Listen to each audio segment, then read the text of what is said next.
अगर आप इस चैनल पर नए हैं तो चैनल को सब्सक्राइब करें और नए सत्संग का नोटिफिकेशन सबसे पहले पाने के लिए बेल आइकन को दबाना ना भूलें।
विश्वल को सतातम नमः विश्वलनी को सतातम।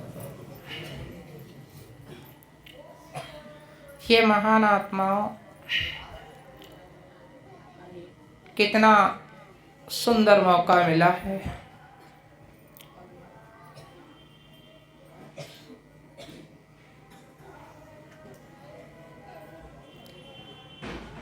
ये महान आत्माओं जो मानव तन मिला है, ये मानव तन एक अमोल वस्तु है।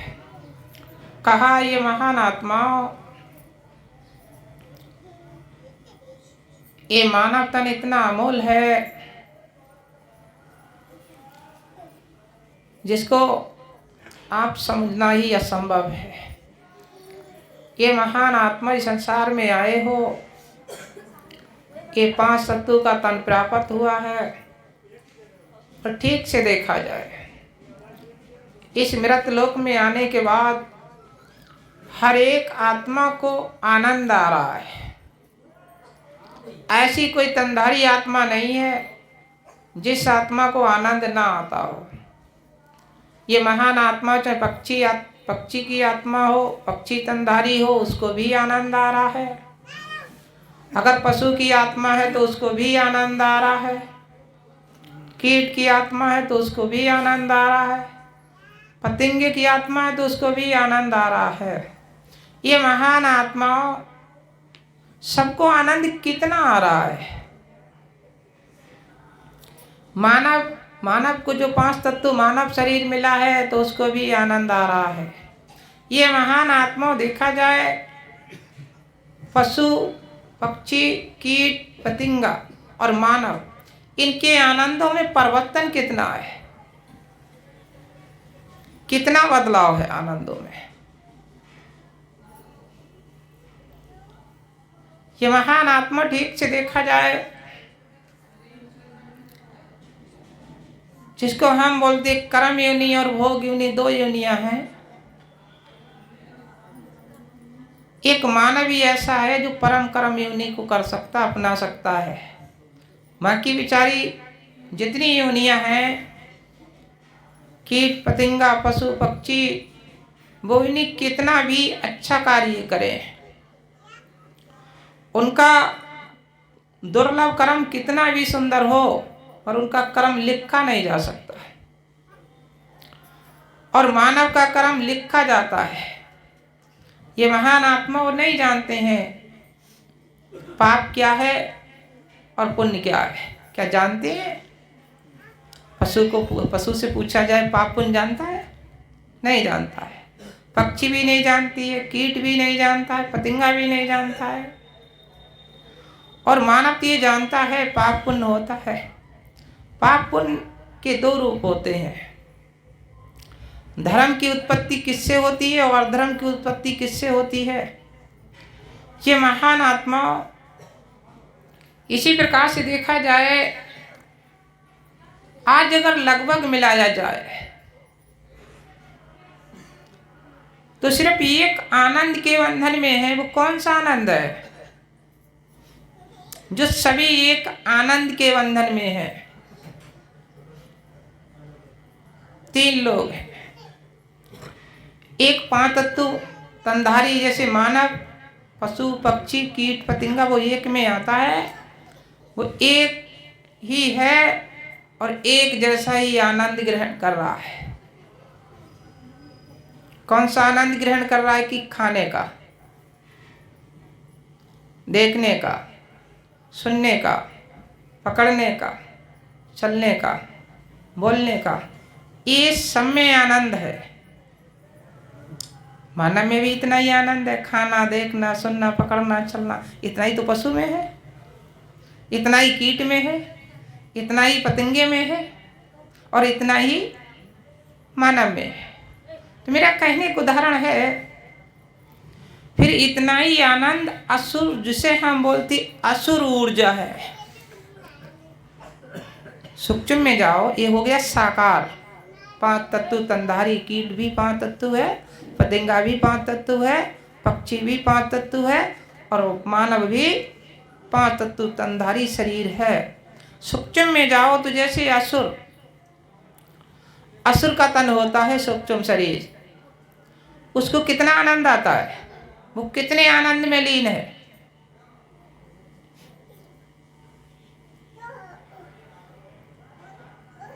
देखा जाए, जैसे कोई कहने लगे महाराज जी उनके तो पानी की आंख नहीं है, तो वो देखते भी नहीं होंगे। कोई कहने लगे महाराज जी उनके तो दांत है ही नहीं, सूक्ष्म शरीर वाले के दांत होते हैं, साकार नहीं है। तो कहने लगे कि महाराज जी जब दांत नहीं तो वो आनंद कैसे लेंगे, अखरोट को कैसे खाएंगे, बादाम को कैसे खाएंगे। तो ये मेरा कहने का उदाहरण है, वो भी इतने ही आनंद में, आनंद के बंधन में बंधे पड़े हैं। ये महान आत्मा, दूसरा ये ईश्वर, जैसे मैंने कहा दूसरा रूप, फिर फर्स्ट रूप है ईश्वर का। अब ईश्वर भी आज के वर्तमान में ईश्वर को भी इसी रूप में बांध दिया है। किस रूप में बांध दिया है? देखा है वर्तमान में। देखा जाए खाना, जैसे जो व्यक्ति है, जो व्यक्ति जो खाना पसंद करता है वो व्यक्ति उसी का ही भोग लगाने की कोशिश करता है। देखा जाए, चाहे वो असुर प्रकृति का भोजन का आहार लेता हो या दिव्य प्रकृति का भोजन का आहार लेता हो। अब लोग जानते ही नहीं है कि असुर प्रकृति का भोजन क्या है और ईश्वर प्रकृति का भोजन क्या है। भोजन भोजन में परिवर्तन है। असुर प्रकृति का भोजन जो भी है मांसाहारी है और दिव्य प्रकृति का भोजन शाकाहारी है। अब देखा जाए, जैसे आज के वर्तमान में देखा जाए तो भगवान के नाम से लोग मदरा भी का भोग लगाते। मैंने देखा है नेट पे कि मदरा का भोग लगा रहे हैं। मदरा ईश्वर का नहीं है, ईश्वर इस्तेमाल नहीं करते, ईश्वर उसे प्रसन्न नहीं करते, उसे असुर प्रसन्न करते। जहाँ भी ये वस्तु होगी वहाँ असुरी अंश जागृत होगा, दूषित एनर्जी उत्पन्न होगी। और ये महान आत्मा या मांसाहारी भोजन, जैसे देखा बहुत लोग जो है पशु पक्षी की बलि देते हैं, तो वो असुर प्रकृति का आहार है, वो ईश्वर का नहीं है। अब क्या किया कि उनने एक की में तीनों लोग मिला दिए। जैसे देखा, कोई अगर के नुक्ति पसंद करता है तो वो नुक्ति का भोग लगा रहा है, कोई अगर बर्फी पसंद करता है तो बर्फी का भोग लगा रहा है। तो ये मतलब ये महान आत्मा हो, तीन ही लोग एक ही बंधन में बंधे हुए हो। अब बंधन से मुक्त कैसे हो गए? स्वार्थ तो उन्हें भी आएगा, उन्हें भोजन का स्वार्थ आएगा कि आज नुक्ति आई नहीं, और भोजन का स्वार्थ आ गया ईश्वर के लिए तो वो नुक्ति वाले की तरफ दृष्टि डालेगा, और जिसके पास नुक्ति नहीं तो उससे दृष्टि हटा लेगा, भाई तुम जाओ, तुमसे बात नहीं करेंगे, कहेंगे। इसी प्रकार असुर भी भोजन के अधीन है। अब हमें क्या करना चाहिए कि इस बंधन से मुक्त कैसे हो? ईश्वर, असुर और मानव तीनों एक ही हैं। जैसे शरीर में देखा जाए तन आत्मा और आत्म तीनों एक हैं। आत्मा, तन, आत्म, ये तीन वस्तु है मानव के शरीर में। देखा जाए जैसे वर्तमान में देखा जाए कि हर मानव एक रूप को विनाश कर देता है, एक रूप को नाश कर देता है, एक रूप को नष्ट कर देता है, जो साकार रूप है। साकार रूप को वो नष्ट कर देता है। जो वर्तमान में दिखाई दे रहा है वो रूप साकार है, इसे तो हर व्यक्ति का ही छोड़ना पड़ेगा।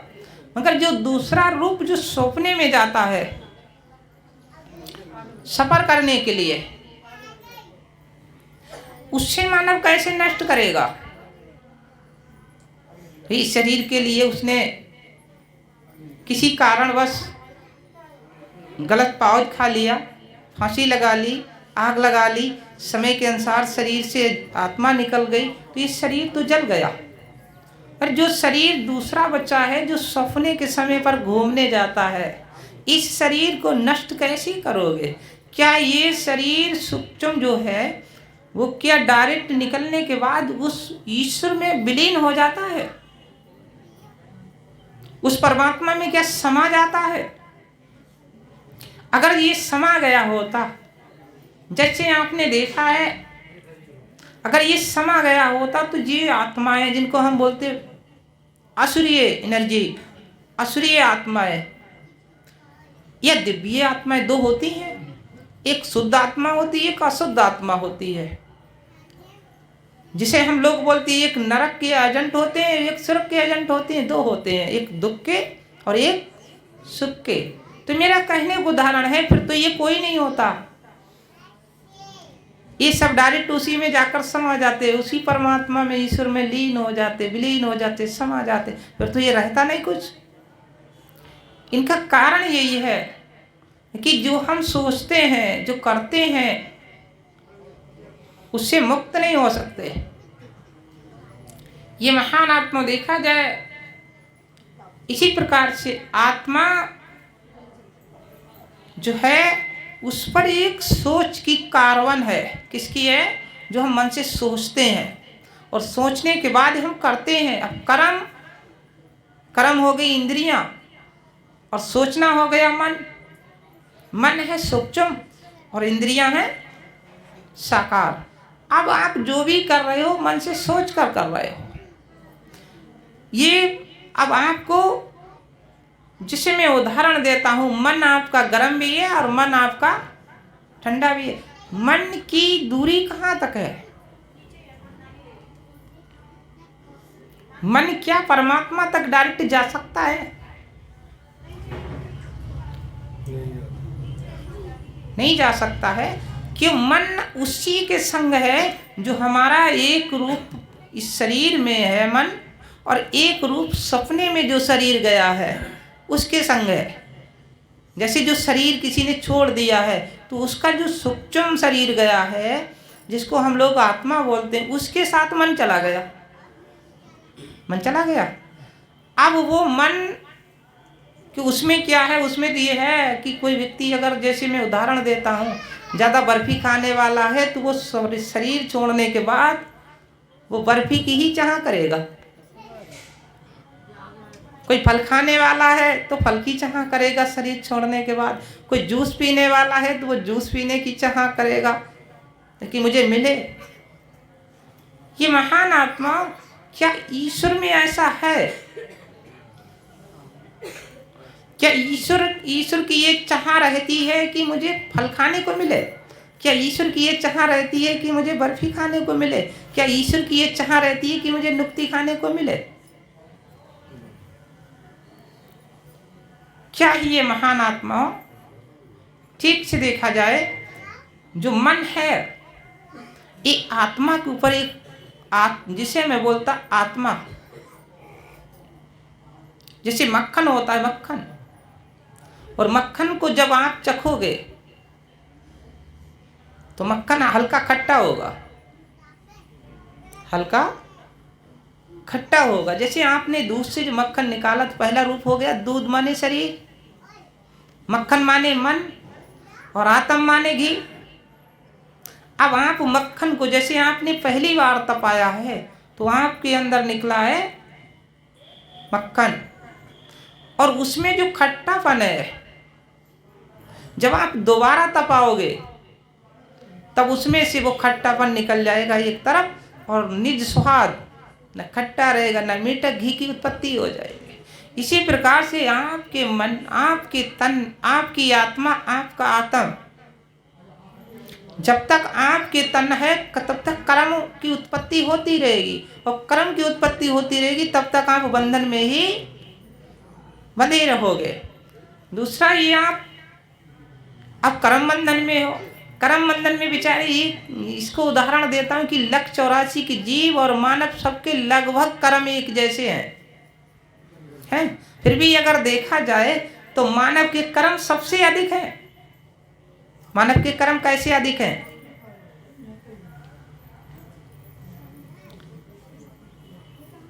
अगर आप पर्वत पे चढ़ रहे हो, पर्वत पे चढ़ रहे हो तो बड़ी गठरी बांधोगे, ज्यादा गठरी बांधोगे तो जल्दी चढ़ जाओगे, या हल्की गठरी करोगे तब चढ़ोगे? हैं? हल्की गठरी जब रखोगे तो जल्दी पर्वत पे चढ़ सकते हो। और देखा जाए, जैसे मैं एक उदाहरण देता हूँ जिसको मैं बोलता हूँ प्रकृति, दूसरे रूप से बोलता हूँ प्राकृतिक परमात्मा। ये क्या है? एक प्रकृति का नियम है। प्रकृति का नियम ये है कि हमारे जितने भोग योनि के जीव हैं, जितने बेचारे भोग योनि के जीव हैं, वो आज तक प्रकृति का ही पालन करते हैं, परमात्मा की ही एक मर्यादा में रहते हैं। और जो कर्म योनि के जीव हैं वो प्रकृति का पालन नहीं करते हैं। क्यों नहीं करते हैं? क्यों? वो अपने में ही सब कुछ उनने मान लिया कि मैं हूं, वो नहीं है। उस मालिक के लिए लाइट गई, लाइट इन्वर्टर होगा, लाइट आ रही है, लाइट आ रही है, आ रही है, तार तो नहीं हिल गया, तार लगवाओ, सही आ रही आ रही, हे महान आत्मा, जैसे मेरा एक उदाहरण आता है, मानव एक अपने के लिए मान लेता है कि मैं ही सब कुछ हूं।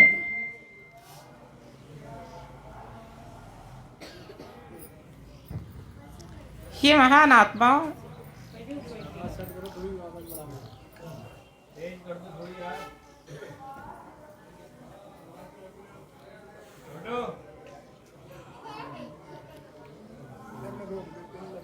ठीक से देखा जाए, जैसे ये महान आत्मा प्रकृति का पालन, थोड़ी आवाज हल्की, आवाज थोड़ी बढ़ा दो भैया जी, प्रकृति का पालन, पक्षी जिसको हम बोलते हैं, जिसको हम हिंदी में बोलते हैं तोता पक्षी। तोता पक्षी हमेशा शाकाहारी भोजन ग्रहण करती है। जहाँ तक मिलेगी तहाँ तक वो फल खाने की ग्रहण करेगा, ग्रहण करने की कोशिश करेगा। बाज पक्षी क्या फल खाएगी? बाज पक्षी कभी फल ग्रहण नहीं कर सकती। इसी प्रकार से जैसे मैं देख रहा हूँ, कुत्ता के लिए अगर किस्में छुआरे अखरोट बादाम दे दिया जाए चिकला चुटा चुटा के, तो क्या वो ग्रहण करेगा? करने वाला नहीं है। इसी प्रकार से जिसे हम सबसे नाम दिया है गधा, क्या करते हैं? कहते तू गधा है, तो गधा का नाम दिया गया है। गधा को आपने वनस्पति के अलावा कुछ ग्रहण करते देखा? नहीं देखा होगा। क्यों? घास ही खाएगा, जिसे हम बोलते वनस्पति। हाथी कितना बड़ा है, जिसका पेट भरेगा नहीं वो तो सब समेटता चला जाए, अगर वो भी वनस्पति से ही अपना पेट का आहार पूरा कर लेता है। मानव में देखा जाए तो मानव किस किस का आहार ग्रहण करता है? किसका किसका आहार ग्रहण करता है? सबका ग्रहण करता है। गधे का भी,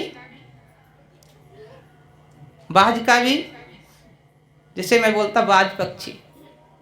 इसी प्रकार से सबका अगर ग्रहण कर रहा है तो मानव ही कर्म योनि में है और बाकी वो भोग योनि में। भोग योनि वाले बेचारे जब शरीर छोड़ते हैं, चाहे वो कीट छोड़े, पशु छोड़े, पक्षी छोड़े, पतिंगा छोड़े, छोड़ने के बाद उसे पहला तन कौन सा प्राप्त होता है? पहला तन। क्या उसे सूक्ष्म तन प्राप्त होता है कि वो इधर सांचे से निकला और उधर सांचे में डाल दिया गया? अरे कम से कम इसको देखो कि उसे ये तन छुटा और दूसरा तन प्राप्त हो गया। मानव इतना सब कुछ करने के बाद उसे एक अलग तन मिलता है, सूक्ष्म तन। वो सूक्ष्म तन क्या डायरेक्ट पानी को पी सकता है? नहीं पी सकता। क्या डायरेक्ट भोजन ग्रहण कर सकता है? नहीं कर सकता है। तो फिर मानव ही कर्म कर रहा है तो उसे सूक्ष्म तन प्राप्त क्यों होता है? अगर वो आत्मा परमात्मा एक है, आत्मा परमात्मा की ऊर्जा डायरेक्ट है, तो फिर वो परमात्मा में विलीन डायरेक्ट क्यों नहीं होता है? वो परमात्मा में डायरेक्ट विलीन नहीं हो सकता। इसी प्रकार से मेरा कहने का उदाहरण ये महान आत्माओं कि मानव ने सबसे बड़ी गठरी बांध रखी है कि सबका वो आहार अकेले ले रहा है और सबका आनंद अकेले ले रहा है। मानव का आनंद क्या है? मानव को पानी पीते देखना भाई, इतने लोगों में कितने लोग हो जो जीभ से पानी पीते? कितने लोगों के दांत वैसे हैं, नुक वाले अगले हैं? जितने जहरीले जीव होते हैं, मांसाहारी जीव होते हैं, मांसाहारी जीवों में ज्यादा से ज्यादा जीभ से पानी, हमारी गाय, हमारा गधा, जितने हमारे शाकाहारी जीव हैं सब घूर से पानी पीते हैं और जितने जहरीले जीव हैं वो चाट के पीते हैं। कितना अंतर है? प्रकृति ने बनाया है, वो भोग योनि वाले प्रकृति का पालन कर रहे हैं और कर्म योनि वाले हमारा ग्रंथ कह रहा है कि मानव तन दुर्लभ तन पावा। मानव बहुत ऊंचा है, बहुत ऊंचा है, दुर्लभ है, मगर उसने गठरिया तो सबसे बड़ी बांध रखी है, वो चढ़ेगा कैसे? तो मेरा कहने को उदाहरण है, परमात्मा कौन सी एनर्जी में रहता है? मानव के अंदर क्या एनर्जी है?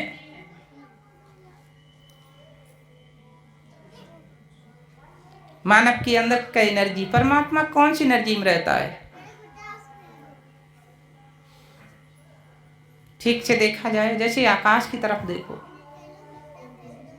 इस वक्त देखो आकाश की तरफ, बाहर जाकर देखो आकाश की तरफ, तो आकाश में आपको क्या दिखाई देता है इस वक्त?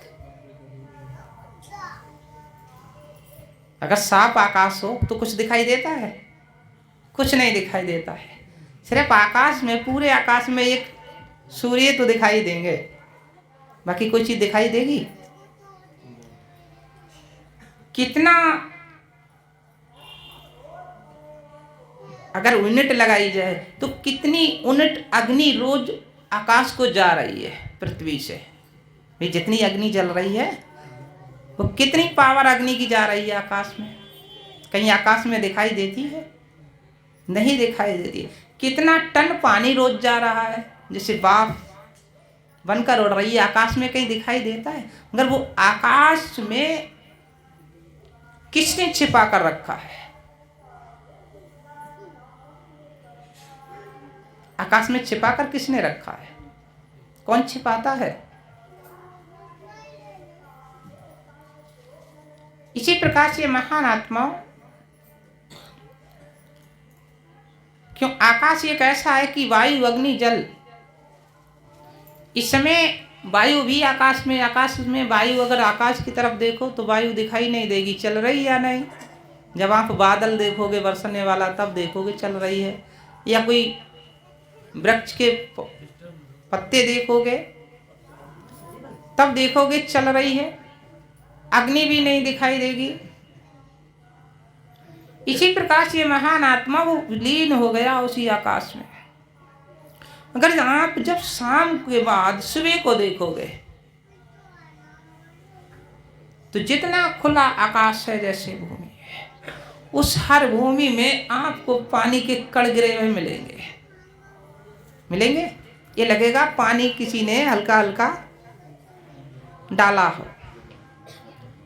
इस वक्त देखो, इस वक्त की पानी दिखाई देता है, वो पानी इस वक्त किससे छिपा है?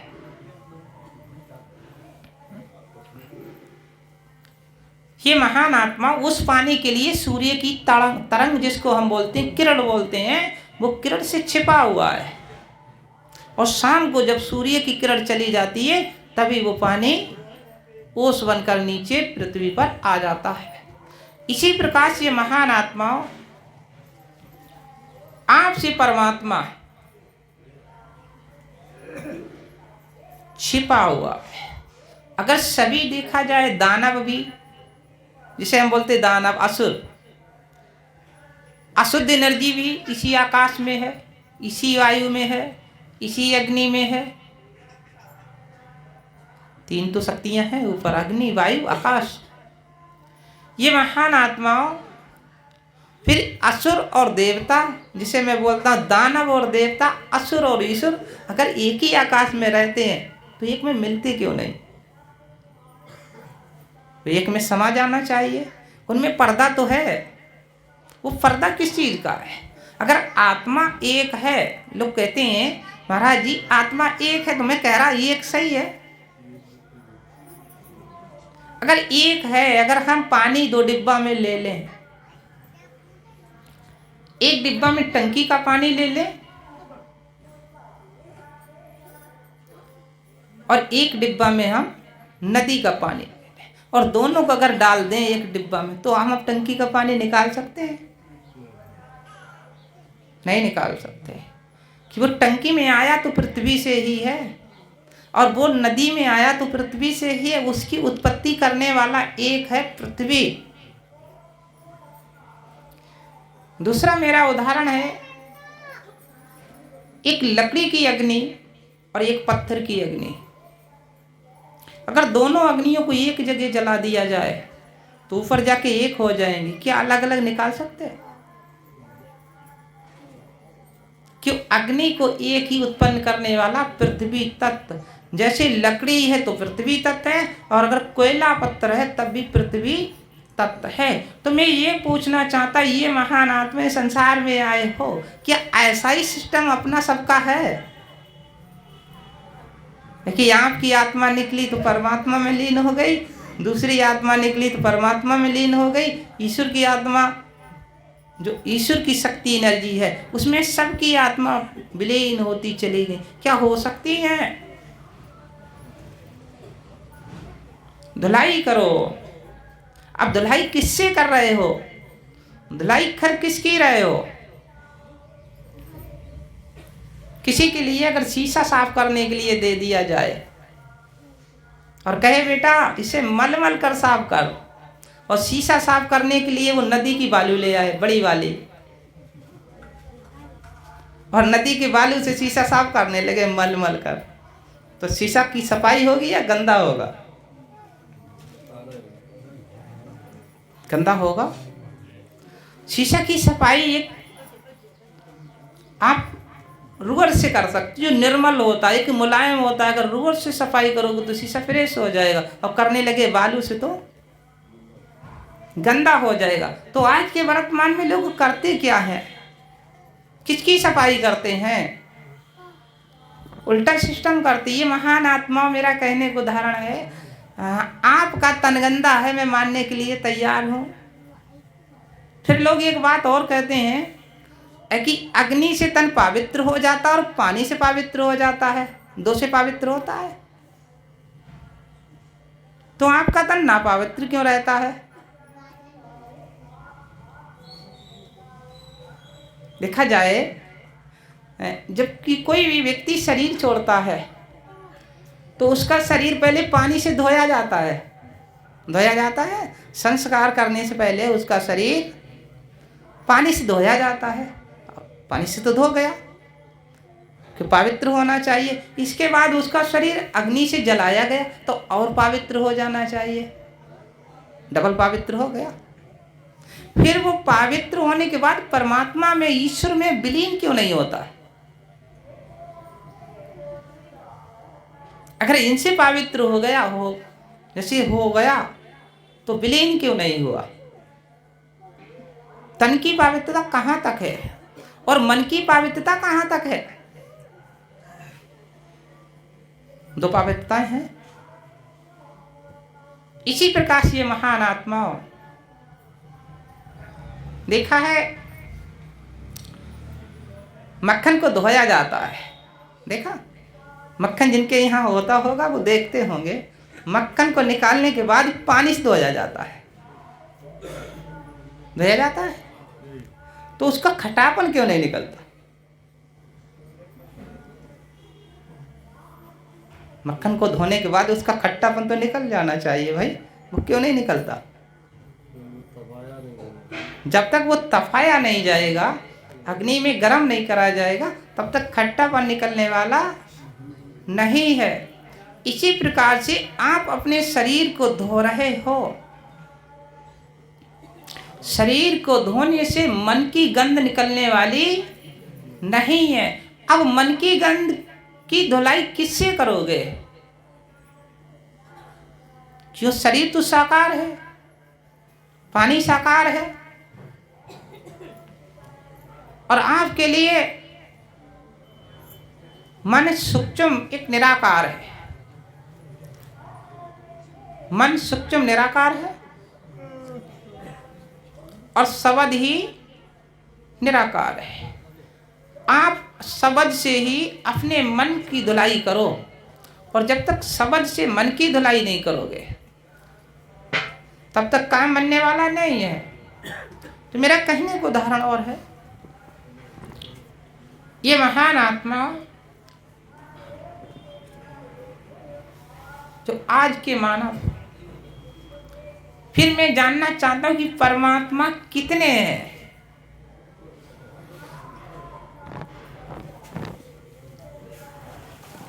परमात्मा कितने हैं? मालिक कितने हैं? मालिक, जैसे हमारा एक उदाहरण है, जैसे इस बस्ती में हम लोग हैं, इस मोहल्ले में हम लोग हैं। इस मोहल्ले में अगर मालिक गिने जाए तो गिन नहीं पाओगे, क्यों? हर मकान का ही मालिक है, वो अपने अपने मकान का मालिक है। कि ऐसी इसी प्रकार से क्या मालिक भी अपने अपने उसका है, शरीर का है। जैसे मैंने अभी उदाहरण दिया कि अपने अपने मकान के सभी मालिक हैं, तो क्या अपने अपने शरीर के मालिक अलग हैं? जैसे कीट का मालिक अलग है, तो पतंगे का मालिक अलग है, तो पशु का मालिक अलग है, पक्षी का मालिक अलग है, और मानव का मालिक अलग है। ईश्वर का मालिक जो ईश्वर है, असुर का मालिक, ईश्वर को हम मालिक मानते हैं तो असुर का मालिक अलग हो गया, पतंगे का मालिक अलग हो गया, कीट का मालिक अलग हो गया, पक्षी का अलग हो गया, मानव का अलग हो गया। क्या इतने मालिक हैं? भी हमारा ये कहने का उदाहरण ही है कि कीट तो बेचारा कुछ कर ही नहीं सकता।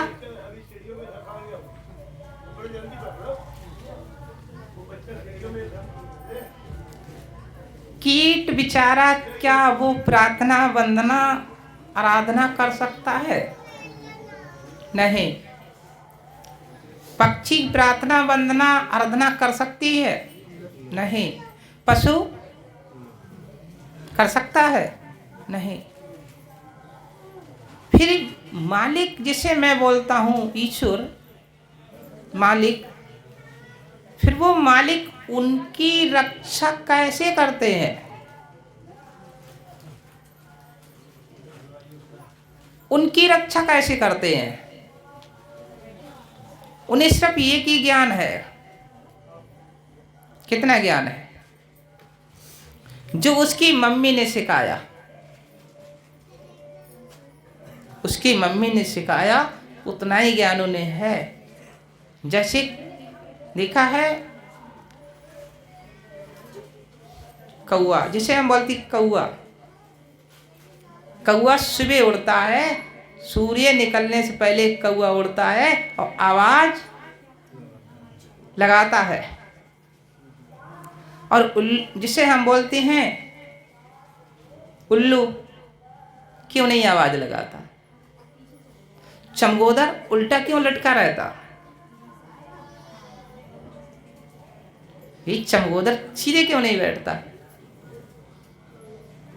उल्लू को दिन में आपने उड़ते नहीं देखा होगा, बोलते भी नहीं देखा होगा। इसी प्रकार से बिल्ली जैसे ही चूहा को पकड़ेगी तो बिल्ली का बच्चा पीछे से ही चूहा पकड़ना चालू कर देगा। कौन करेगा? बिल्ली को देखकर बिल्ली का बच्चा वो चूहा को पकड़ेगा। और बिल्ली अगर किसी घर में है, रोटी खा रही है और चूहा नहीं पकड़ रही तो उसका बच्चा चूहा नहीं पकड़ सकता। ठीक है? इसी प्रकार से हमारा एक उदाहरण है कि जैसा ही ज्ञान दिया और वैसी ज्ञान के बंधन में मानव बंध गया है। तो ये सब तो प्रकृति के नियम में चल रहे, और मानव प्रकृति के नियम में क्यों नहीं चल रहा है? फिर ईश्वर कहे हैं, इस वर्तमान में बैठे हो, इस वर्तमान के ईश्वर एक हो गए। ये ईश्वर वर्तमान के हैं,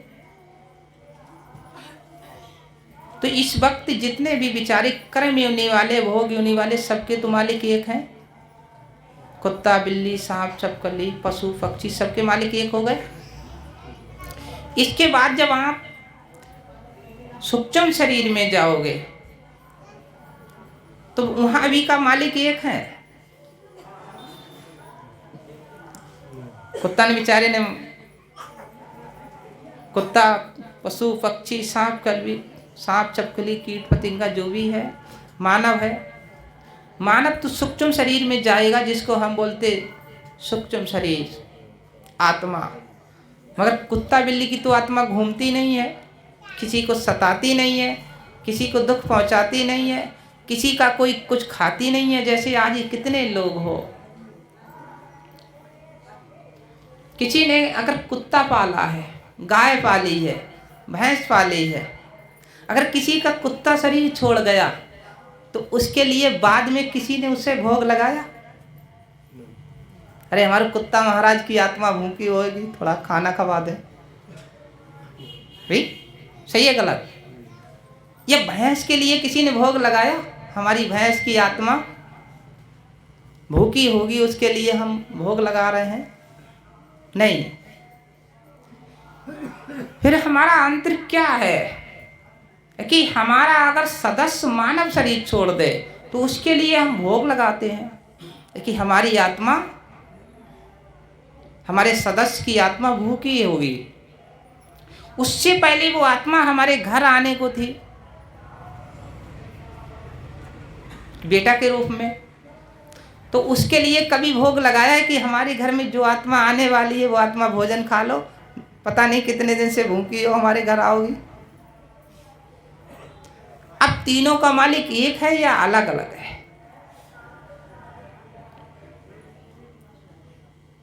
सूक्ष्म शरीर में आप घूमोगे, 99% सूक्ष्म शरीर में घूमते हैं, और सूक्ष्म शरीर में घूमते हैं वही है नरक, कि वो अपनी मर्जी से पानी नहीं पी सकते, अपनी मर्जी से कोई वस्तु ग्रहण नहीं कर सकते। अगर ये अपनी मर्जी से ग्रहण करते तो सीधे सीधे मार्केट में चले जाते। बर्फी खाने वाला होटल में जाके बर्फी खाता, पूड़ी खाने वाला पूड़ी खाता, लस्सी पीने वाला लस्सी पीता।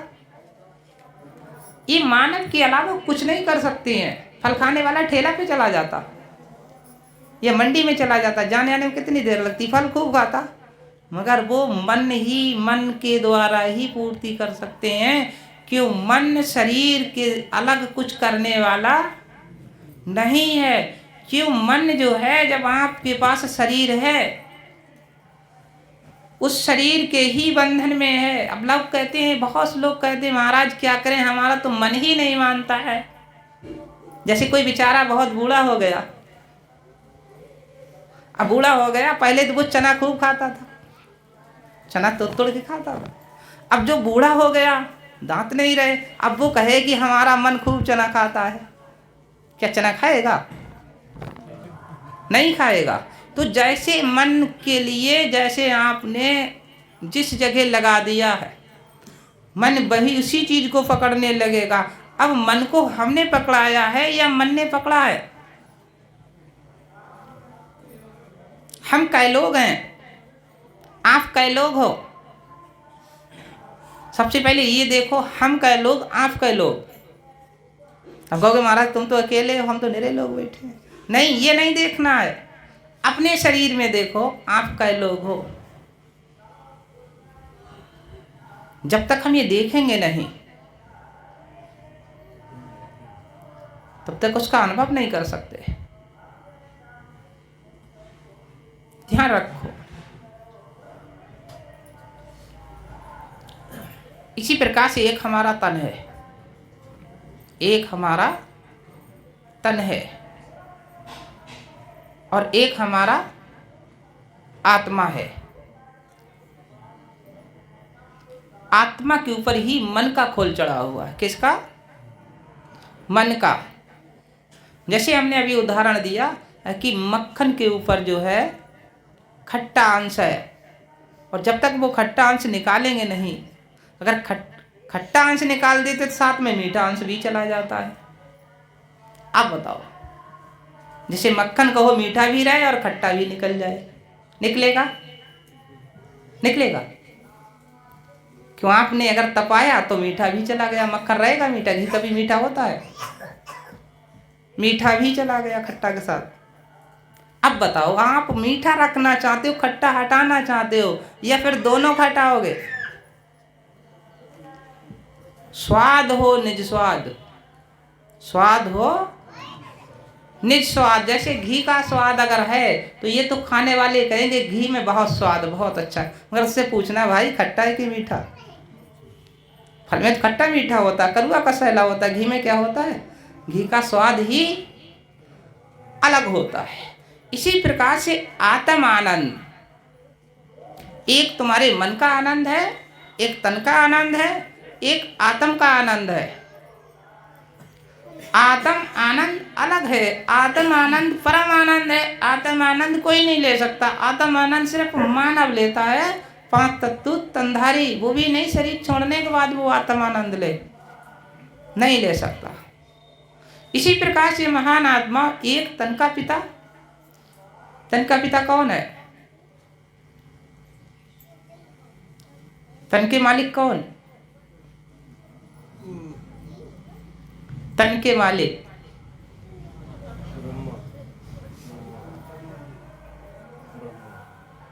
एक में उदाहरण देता हूं।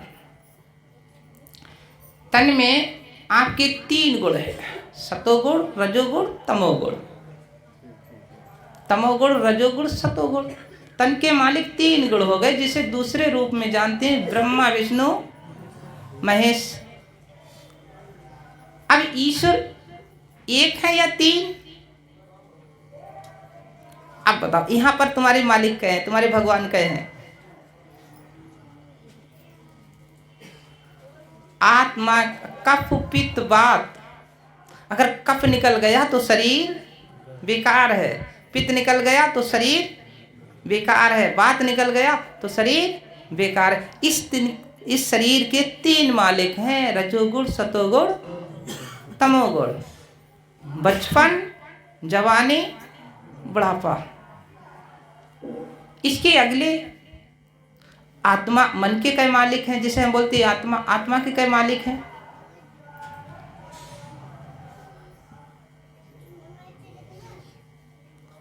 क्या यही तीनों मालिक आत्मा के हैं?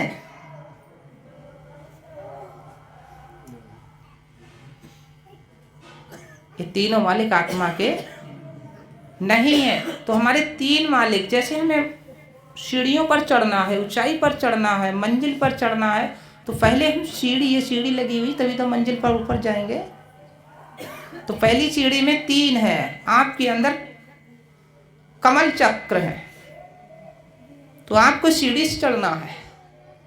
अब इसमें क्या है, इसमें उल्टा है, उल्टी सीढ़ी है। वैसे तो सीधी है मगर मानव के लिए उल्टी सीढ़ी है। क्यों? वैसे जिसे बोलते हैं हम रजोगुण बड़े, सतोगुण उनसे छोटे और तमोगुण उनसे छोटे। अब हमें चलना है, यहाँ से यहाँ है रजोगुण ब्रह्म मुकाम, जिसे बोलते हैं हम नाभि। यहाँ है हृदय पर सतो चक्र, जिसे हम बोलते हैं संचालन करता मतलब लेखा जोखा करने वाला। जितनी हमारी इस शरीर में नसें हैं सबका संचालन करता है हृदय, देख रेख करना, संचालन करना हृदय करता है। यहाँ है संहार करता का मतलब अनुदान देता और संहार करता, 2 हो गए। हमने किसी को जैसे देखा है बगुला अगर मछली को निगलता है तो मछली का संहार हो गया और बगुले का अनुदान हो गया, 2 हो गए। संहार करता, अनुदान देता। कोई व्यक्ति यहाँ से लेता है, जिस वस्तु को ग्रहण करता है उसका संहार हो गया, ठीक है, और जिसने उसको लीला है, निगला है, उसका अनुदान हो गया, उसके शरीर में एनर्जी मिलने लगी। यहाँ संहार करता। अब यहाँ तक हो गए ब्रह्मा विष्णु महेश।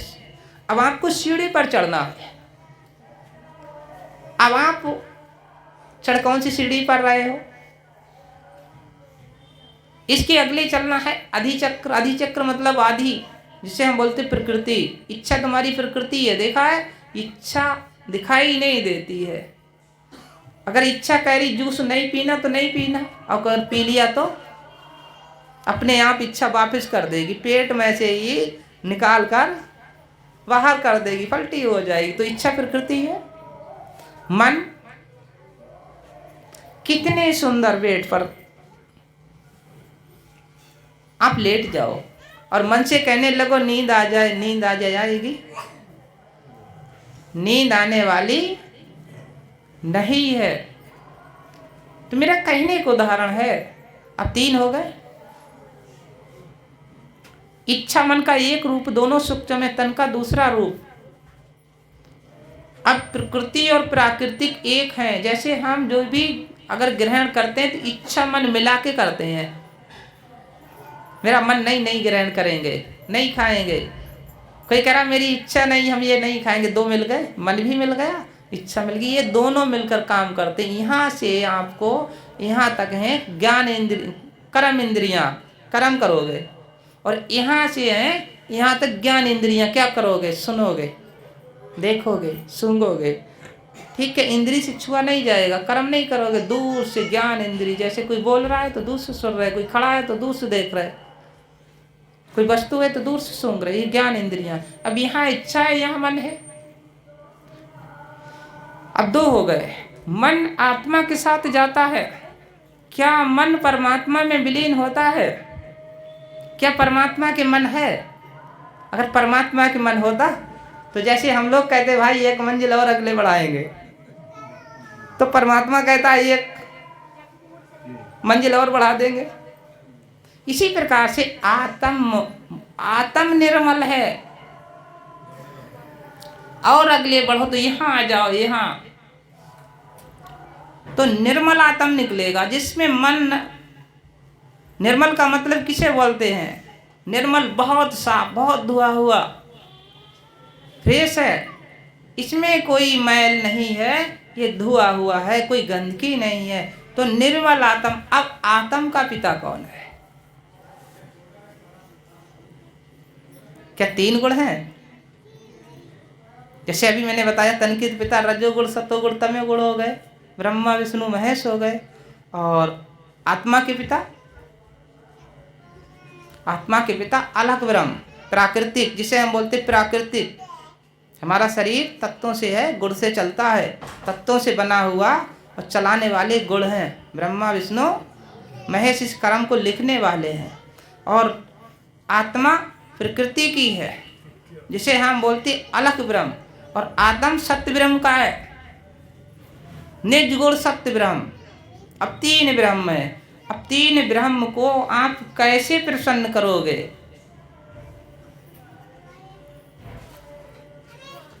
पानी को कितना उड़ाते रहो, कितना उड़ाते रहो, आकाश में कितने दिन तक रुकेगा? विलीन तो हो जाएगा थोड़ी देर के लिए, और फिर वो बूंद बन के टपक जाएगा। तो इसी प्रकार से मेरा कहने का उदाहरण है। और अग्नि टपकेगी,